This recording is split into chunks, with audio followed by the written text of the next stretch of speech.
Assalomu alaykum, hurmatli mijozlar. Videosi ham chiqadi.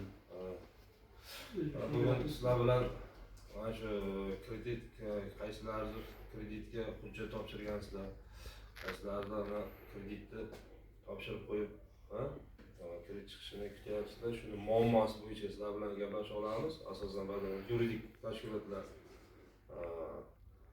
bo'lib turibdi. Shunda mana hurmatli prezidentimiz qarorlarini bir tanishtirib o'tsa, qarorlardan mana PQ 312 mahalla loyihasi, PQ 7 bo'yicha kreditlar beryapmiz. Yaqin yana PQ 13 bo'yicha yoshlarga kreditlar ajratish yo'lga qo'yildi. Shulardan kelib chiqib 312 bo'yicha gapiradigan bo'lsak, asosan mana yuridiklarga beriladi. Yaxti ochgan holda 100 milliongacha sug'urta bilan 100 milliondan ziyodini garov orqasida beriladi. Shundan kelib chiqib papka berganlar bor.